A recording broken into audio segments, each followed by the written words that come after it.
Hello and welcome to Series 2, Episode 3 of NARC TV.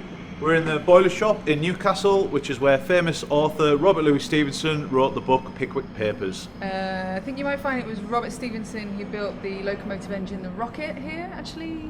Not being asked you out, but I'm from Darlow, so there's not a thing about trains or authors that I don't know. Okay. Either way, we have an extremely dynamic performance coming up for you next from Newcastle alt rockers Swine Tax. Full steam ahead.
Swine Tax, we're from Newcastle and we're a garage rock, punk rock with a sprinkling of indie in there, maybe. Yeah, I'd go with that. A little bit of everything, all good, excellent. Tell us where the name Swine Tax comes from. It's a reference to a song, right? It actually came to me in like a childhood dream. Yeah, so like, and I did wonder like one day if it would be the name of a band I might do. Right, okay. It's got quite a sort of an observational sort of style to your sound. I would say sort of social commentary style to your music. What kind of themes do you tend to write about? Do you find yourselves returning to themes often? It's quite a difficult process. It's something that we think about quite a lot and put a lot of effort into doing, but it doesn't necessarily come naturally. So we find like we're working on process, changing it up, coming up with different ideas just to come up with something interesting. A lot of the time we do come up with something and then we come back to it and then we're like, man, that's not that interesting anymore, so we try and freshen it up. And then often we've left it to the last minute, and that's usually when, or at least hopefully, is when the good stuff comes. Right, so what sort of things do you tend to write about in terms of themes? A little bit of everything. Forgetting your password to your computer. Right. Happens, yeah. Yeah, it's something like we try to, or in the past we have tried to think of some like specific, like a general theme of, you know, alienation or like disenchantment or with something or some, you know, like a thing, but then try and really focus in on a specific, sometimes daft detail. Right. And try and make that the main focus, which then highlights the wider theme. Things like screensavers. And yeah.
still has a really important way of conveying messages to people.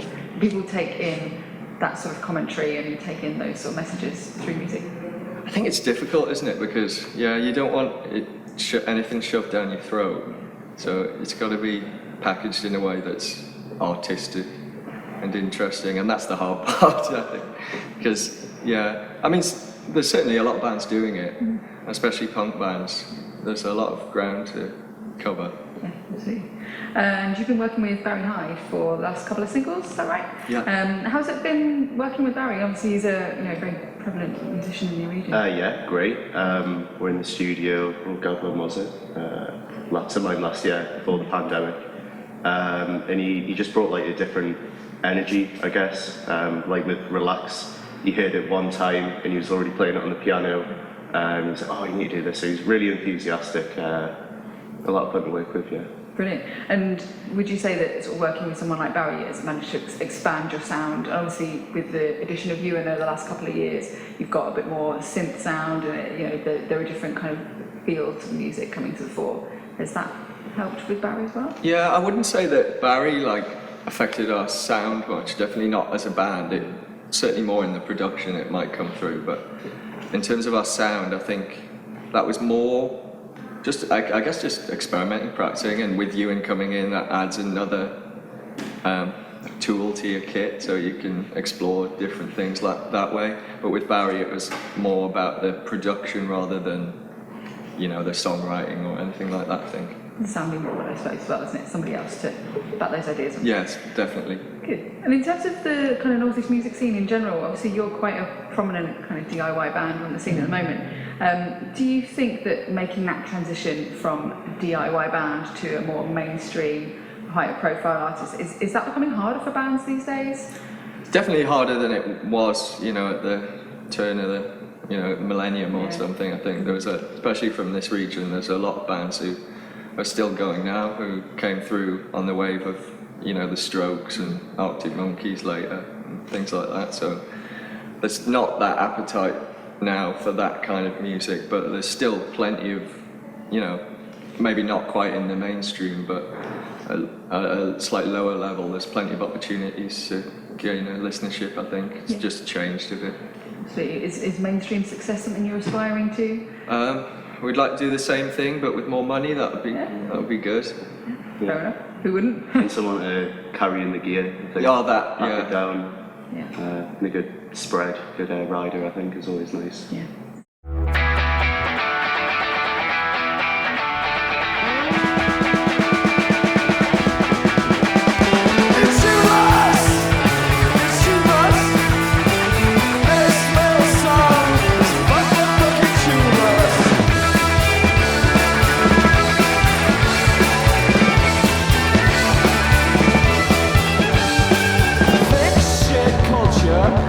Stone cold as a withered emo promoter's soul. His mother by profit motive. He delivers his asinine thoughts in a formless bundle of words. I'll make a fast buck from the muck, fast bastards. I've never had a conscience, never had a conscience. Banning project, banning project, banning, banning, banning project. Trap nation, creation, set out that new sensation.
powerful stuff from Swine Tax there.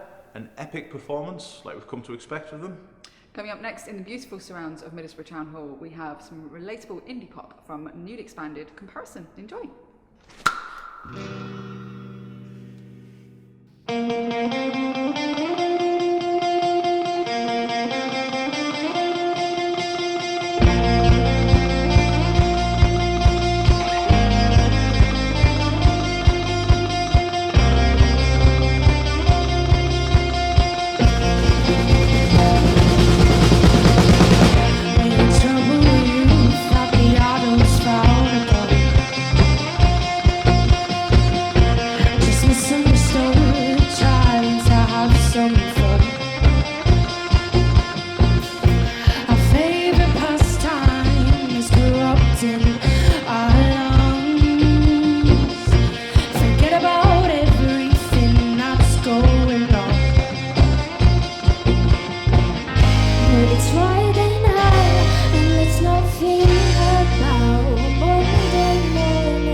Originally started as a duo of yourselves? Yes, Yeah. yes, yes. How did you meet and why did you decide to start a music project together? So we actually wrote a tweet out saying who wants to start a fucking band then. Like as soon as, you know, rehearsal rooms opened up and stuff, like after the first lockdown, we just put a tweet out and we were like, right, let's do it. We've experimented with a backing band before. We thought it's just not quite clicking. Yeah, it was very much like we were still acoustic and they just added like an extra layer, but it wasn't the sound. Where did you meet as a duo? School. Yeah. We were so young as well. We'd done all the choirs together, we did all the school productions. We were proper musical theatre kids, so... Yeah. Then we did musical theatre together at college. Yeah. But still kept up with the band. And now we're here 5 years down the line. I know, because it was 5 years in April since our first ever open mic night, so... Oh, wow. God, it seems like... Jesus, because you're such like whippersnappers, it doesn't seem like that. I know. You should be like sort of like seasoned pros, like a heritage act now. You're too young to be a heritage act. Okay. So yeah, as you said, you expanded into a 5-piece. Like, how has it progressed your music and songwriting? We definitely, like, experimentation is like a key word in that, in the answer to the question, because it's, when we started with the songs, I like showed them clips of when we were a band before, when we had like the backing band, and then they're all so talented musicians, they all just put their own spin on it, and that's what we wanted. Like, we didn't want to like boss them about. We were just kind of like, look, feel free to just do what you want. And then Ellie, the drummer, would be like, oh, should we mess about with like time, like signatures, and we started doing that. And then about like double time and half time, we include that. And then Jess is just amazing on the bass, and Elliot on guitars just does what he wants when he wants, but it just sounds wicked, so we just let him crack on. So it's the addition of the rhythm sort of changing the dynamics definitely. of sort of songs you've written and songs that you are writing. Yeah, like what's great is now we're starting to be able to write songs. Like, we're in a position where like we've all got that connection together. We can just literally jam out and be like, oh, that sounds class. But we've really gelled, haven't we? Like, I didn't think at first it was gonna gel as quick as it did. No, it's not. It's like, it's not just a band now. Like, we go out for a pint now, pubs are open. And, like, Ellie stayed at yours, and like Ellie always like get-togethers at hers, like in the garden and stuff. So. Yeah, so it's nice. We've got that like connection as friends as well as the music side. So social and songs. Yeah, that's the best thing. Like, Well, it's fun. It's not work, or like it's not naggy, is it? It's not a drag. Like, we love doing it, so it's nice to have other people that can join that with us. Join the ethos. Yeah, cool. And how would you define your sound, and what are your songs about? How would you What decide? are our songs about? Well, we've actually expanded. We're not just writing about boys anymore. We're writing about just our experiences, really. It's like, we always found that when we were growing up, there was a lot of, we listened to indie music and we loved indie music, but there was not much from the girls' perspective there. Okay. So we've kind of jumped on that a little bit and thought we want to write songs that we would listen to while we were in the shower or tidying our room, and we've ran with it, and now it's kind of stuck. And the direction we're kind of going in now is taking inspiration off other people. So we have a song hopefully coming out, which is inspired by a story that Ellie told me about. It is about a boy, but it's from her perspective, and it's quite heavy, which is because she was so like, we just thought, do you know what? Let's just write a song about it and make it. Like, we took inspiration from not just like the likes of Lillian, and like we used to, we like took inspiration of Slaves and Idols, and that's the direction that song's heading in, isn't it? Yeah.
harmonies are always on point. Thank you. Yes. They haven't always been, though. Don't spoil it. When I've seen them, they're great, so don't spoil it. Don't shatter the illusion. No, we're always perfect. That's not true. Does that come naturally, or does it take a lot of hard work, or both? It comes naturally from Caitlin and I just ignore her. So Is that harmonious? Yeah, Caitlin does the harmony and I just pretend she's not in my ear at all. That's how it works. You just sing separate things? Yeah, Like because- jazz? Yeah. That's it. But I always remember a time in school when we tried harmonies for the first time. We ended up just walking off stage laughing our heads off. No, like we didn't even finish the song. I just burst out laughing and then we thought we can't stay on stage anymore. This It is a was school so concert. This was when we were like, this was before we gigged, but Sounds like a nightmare. You know, like when you have those nightmares when you do something in front of the Oh, whole school. it it was. really was Like that teen movie being when I wake up in a dream. Yeah, being naked would have been better. Like it was horrendous. It's an album title. Honestly, it was horrendous. Perseverance was the Yeah. key, because now we're here. Yeah. I mean, you must practice them together. Or is it more natural? Like, is it easier as times progress to do it? Or? I don't want to sound like really It confident. sounds good, so there must be but something in there. Like, it must be some. It is Caitlin, and I just stand there and look pretty, and then Yeah. she just sings over me in harmony. To be and fair, then- it's like a curse now, though. I mean, Yeah. any song I listen to, can't sing it normally. I have to harmonise, and I listen to like My Chemical Romance. So imagine me harmonising with Gerard Way, like it just doesn't fit. But I do it anyway. 'Cause Sounds like a film. yeah. Yeah. So all you do now, even when she's talking, you just like harmonise over Yeah. the top. Yeah. Yeah. We should start doing it and then start.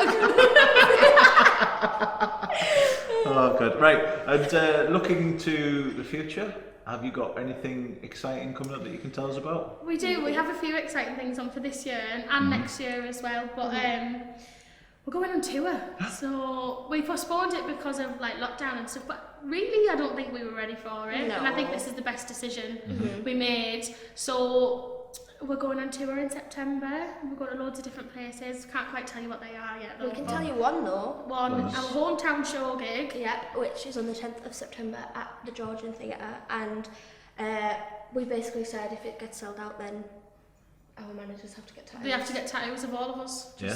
Yeah. So the band managers have to get tattoos. Yeah, so everyone has to buy a ticket. Yeah, I mean, even if you don't come, we'll yeah. play it one person, but at least Gareth and Adam will have ties. I would say buy tickets, but buy it just for the music. Not, I mean, that's like a nice byproduct, I guess. Yeah. But buy which camera? This one? Buy tickets. That one. That one. Yeah. All right. Buy tickets. Buy tickets for the show, for the music, but then also for the tattooing of the managers. Okay, there we go. I mean, definitely the support that we're looking to get, you don't want to miss it. Yeah, you don't. We've got some Yeah. really good people, so we're Yeah. excited. Yeah, and what about releases? Any? So we actually, we do have a couple of releases coming out this year yet. We're working on an EP for the back end of the year, and we've got a couple of singles coming out prior to that again. But in the meantime, you can always stream Dance of the Demons. So. Yeah.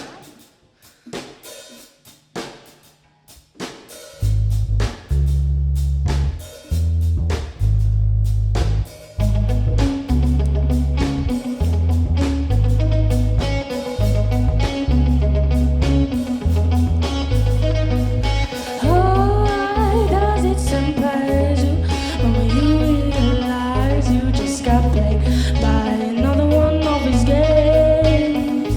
Now you compare to me from all the lies that he kept telling you. Like the fact he was gonna change. Now that you answer the phone or go to his home, no, honey, stay right here. And when he sends you that tell me that he's your ex, let's get one thing clear.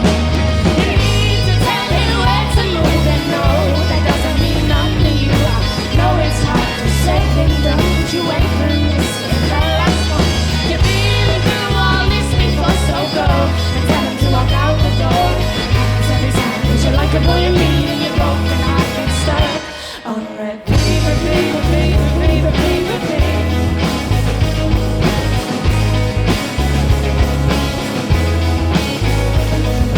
No, I don't wanna lie. You're taking him back home, 'cause I know it's gonna end next week sometime. Next week comes a new broker. 6 days this year, look where we're still.